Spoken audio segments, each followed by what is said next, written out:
Boa tarde, Amadeu, e a todos que nos assistem. Antes da gente entrar nesse assunto, só abrir um parênteses aqui acerca da situação que você mostrou há pouco.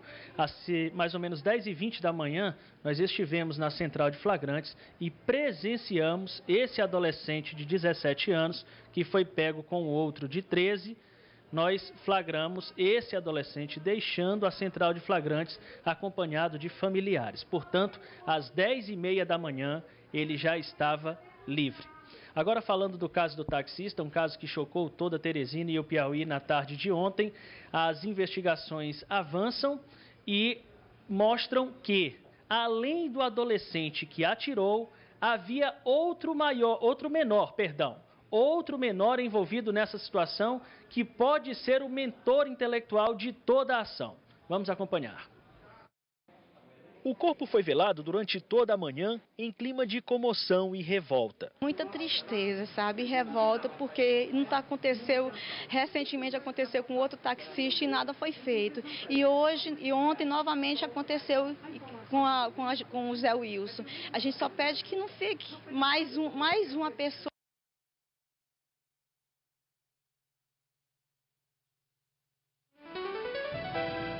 Bem, nós tivemos a interrupção aí da reportagem. Vamos reposicionar e vamos colocar de novo na íntegra esse caso que chocou a sociedade e irritou demais os taxistas, que inclusive, Tiago, ontem, mais uma vez, eles foram até a frente da central de flagrantes, tocaram fogo em pneus em protesto contra mais uma morte envolvendo o taxista e mais uma morte perpetrada por um adolescente infrator, Tiago. Isso, Amadeu. Houve uma movimentação intensa lá, o trânsito ali na Coelho de Resende, a avenida que passa em frente à central de flagrantes foi bloqueada. Eles fizeram barricadas com pneus, atearam fogo também em papelões. Então, por mais de uma hora, a avenida ficou bloqueada por taxistas pedindo providências. Hoje de manhã nós conversamos com um representante da categoria e eles nem mais reclamam da polícia, Amadeu. Eles estão percebendo que após esses atentados, esses crimes contra taxistas, normalmente os envolvidos são presos ou apreendidos quando são menores. Ocorre que eles verificam que essas pessoas normalmente já são reincidentes e quando cometem esses crimes, claro, estão em liberdade. E já começam a cobrar não mais da polícia, mas também cobrar da justiça. Então, Thiago, há um desabafo nesse sentido do presidente da Associação das Cooperativas de Taxistas de Teresina, Amadeu. Tiago, eu vou parar bem aqui para fazer uma consideração, o seguinte. Você está aí com o doutor Maurício Verdejo, que é promotor, correto? Exatamente. Ele está aí ao lado do Tiago, mostra aí, doutor Maurício, que está acompanhando esse caso, inclusive já conhece mais ou menos a trajetória desse menor que... Pode mostrar lá, a nossa câmera lá com o Tiago? Mostrar que o promotor está ao lado dele? Tá aí, ó. Para mostrar, aí o doutor Maurício, que inclusive conhece a trajetória desse adolescente. E estamos recebendo aqui no nosso estúdio o Dejan Moreira, que é do Conselho da Criança, Conselho Municipal da Criança e do Adolescente. Está aí o Dejan. E recebendo também o doutor Antônio Lopes, que é juiz da Infância e Adolescência. Está aí o doutor Antônio Lopes. Então, eu quero saber, o promotor, o conselheiro e o juiz vão nos falar sobre não só esse caso, são dois casos que a gente mostrou na sequência, um jovem de 13 anos armado, outro que matou um taxista, porque eu percebo que a falha no tratamento com os adolescentes que cometem infrações, as falhas acontecem em todos os setores. Você começa na família que está desestruturada, depois o Estado que deveria dar assistência a esse jovem que foi desamparado, que não tem família, falha essa assistência. Depois você tem o momento em que entra a polícia, depois você tem um momento em que entra o Ministério Público, depois você passa para o sistema prisional e, no caso dos menores, para o sistema que tenta ressocializá-los. Em todos esses setores há falhas. E a minha pergunta é, nós vamos buscar as respostas e a solução a partir de quê?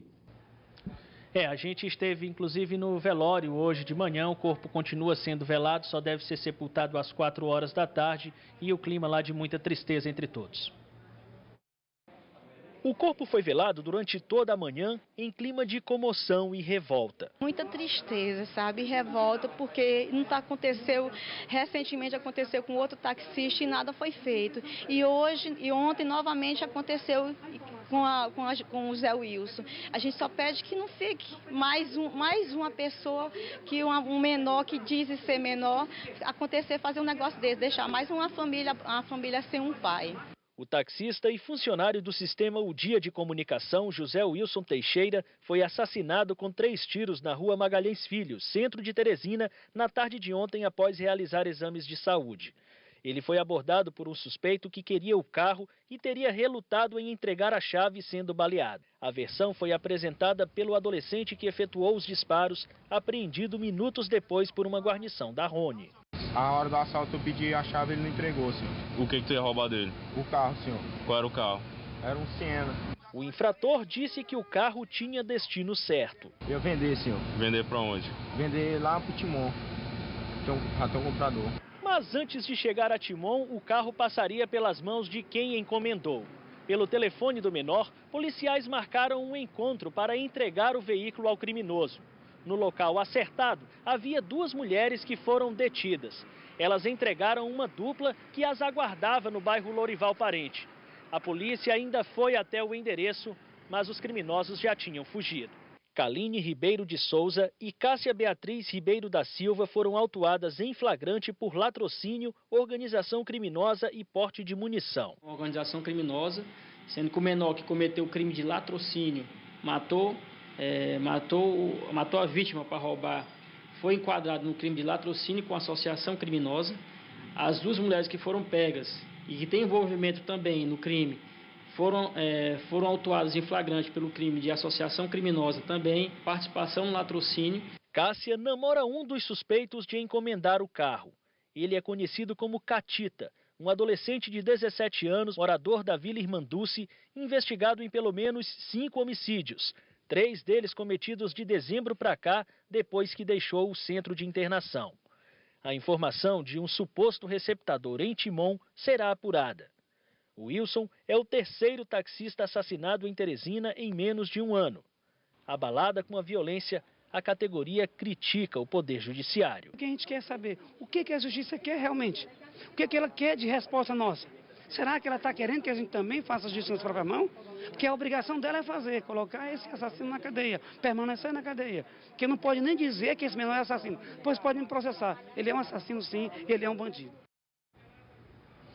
Bom, o adolescente que efetuou o disparo e confessou o que fez, ele no dia 31 de agosto do ano passado, ele foi apreendido, conduzido à central de flagrantes, onde foi autuado pelo artigo 157, que é roubo à mão armada. No entanto, estava em liberdade, como a gente pôde ver. A gente passa a conversar agora com o promotor da Infância e Juventude, Maurício Verdejo. Desejamos primeiramente uma boa tarde. Doutor Maurício, por que ele estava em liberdade? Ele foi julgado, sentenciado?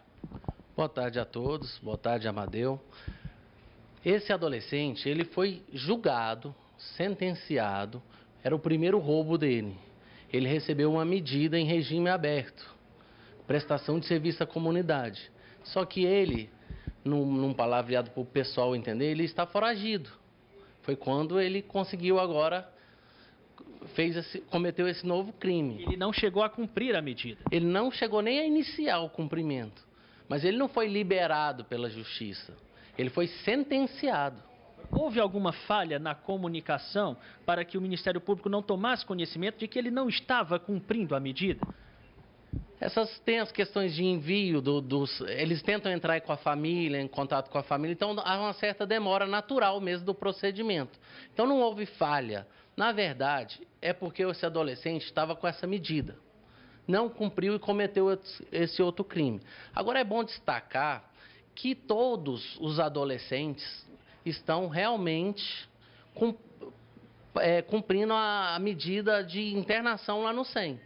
Esses dois últimos de taxista... Todos que o senhor fala, todos envolvidos em situação de morte de taxista. De morte de taxista, foi um... Não pode falar o nome, mas teve aquele primeiro no 2015, depois teve esse último rapaz agora. Todos dois estão sentenciados e cumprindo medida no SEM, no Centro de Internação. O roubo por si só que esse adolescente cometeu em agosto do ano passado, um roubo à mão armada, não seria um crime com um grau de violência suficiente para já deixá-lo internado? O ECA, ele nos veda algumas coisas de possibilidade. A depender da gente, estavam todos no 100. Primeiramente, a gente não tem nem espaço. O 100 atualmente está com 104 adolescentes e a capacidade é para 60. A Semi-Liberdade, um exemplo é a Semi-Liberdade. Esse Catita, ele ficou um tempo no 100, praticamente quase 2, 3 anos, foi progredido para o Semi-Liberdade. No primeiro final de semana ele fugiu e agora cometeu esse monte de crime. Ele vai ser pego. Foi pego, acho que, salvo engano, ele agora... Está sendo procurado, na verdade. Está sendo procurado, né? Aí ele vai ser internado novamente no 100. O que pode ser feito, doutor? O senhor vem percebendo aqui, inclusive comentou com a gente antes da entrevista, que entre dezembro e janeiro cerca de 200 adolescentes cometeram atos infracionais aqui em Teresina. O que o senhor vem percebendo e qual é a alternativa para fornecer à sociedade a sensação de segurança que ela tanto clama diante dessa situação? Uma das situações é como essa da arma apreendida. Realmente o ECA impede que um crime que não tenha grave ameaça ou violência, o adolescente fique apreendido. Ele vai responder em liberdade. O que a gente tem tentado fazer é aplicar a medida. Porque caso esse adolescente não cumpra a medida ou descumpra, ele é internado imediatamente com 3 meses no 100. Isso é o que a gente está tentando aqui. Nós conversamos com o promotor Maurício Verdejo, muito obrigado pelos esclarecimentos e vale também a gente pontuar para que o nosso telespectador entenda, Amadeu, que está sendo apontado até esse momento da investigação como mentor intelectual a pessoa que encomendou o carro ao adolescente que cometeu o crime contra o taxista, um outro adolescente de 17 anos de idade. A gente já falou nele nas últimas semanas, de acordo com a Polícia Civil, a Delegacia de Homicídios, ele é investigado em pelo menos 6 assassinatos. O promotor se referiu a ele aqui, ele estava internado no 100, no dia 11 de dezembro ele recebeu a progressão, o benefício da semi-liberdade, ele deixou o centro educacional masculino com o compromisso de ficar lá durante a semana e ficar com a família no final de semana e também no feriado, nos feriados. No entanto, no primeiro final de semana que ele saiu, ele não voltou mais. Dia 27 de dezembro, de acordo com a Polícia Civil, ele saiu dia 11, dia 27, de acordo com a Polícia Civil, ele cometeu um assassinato no bairro Angelim e depois desse cometeu outros 2 contra pessoas também do bairro Angelim. Portanto, 3 homicídios no intervalo pouco acima de 15 dias e agora ele está sendo também investigado por essa situação de ter armado todo esse caso, ter encomendado o caso que culminou na morte do taxista que nós mostramos na reportagem. Amadeu. Você vê a capacidade criminosa que esse rapaz tem e está solto. É isso que assusta. E me assustou um dado aí do promotor, Tiago. São 200 casos em dezembro e janeiro envolvendo adolescentes. Exatamente. Aproximadamente foi o que ele verificou aqui após o recesso quando retornou. Cerca de 200 casos de adolescentes que foram apreendidos envolvidos em atos infracionais. E também nos assustou, falo como sociedade, a frieza durante a fala desse adolescente. Se a gente puder repetir, ele contou como quem disse que foi à feira comprar tomate, banana. E na verdade, ele matou, tirou a vida de um pai de família. A hora do assalto eu pedi a chave e ele não entregou, senhor. O que tu ia roubar dele? O carro, senhor. Qual era o carro? Era um Siena. Pra que tu queria o Siena? Eu ia vender, senhor. Vender pra onde? Vender lá pro Timon. Já tem um comprador. Tu já tem passagem? Já, senhor. Por quê? 157. E essa arma de fogo? Essa arma de fogo era minha. E o comprador lá, quem é o receptador? Não, era o colega meu, é o Guilherme, tá entendendo? Que ele que tem o canal lá.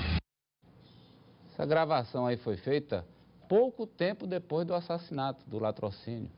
E você percebe zero remorso. Ele não demonstra qualquer tipo de arrependimento. Muito parecido com a situação que a gente mostrou ontem também, né, Amadeu? Outro vídeo de outro menor contando que matou uma pessoa com a maior naturalidade do mundo. Foi até um trabalho feito pelo Tiago, que conseguiu com exclusividade o vídeo de um garoto que prometeu que ia matar em uma gravação e depois que a morte aconteceu, ele ligou para um companheiro narrando o fato e contando vantagem. É impressionante. Obrigado, Tiago Melo, o repórter em ação.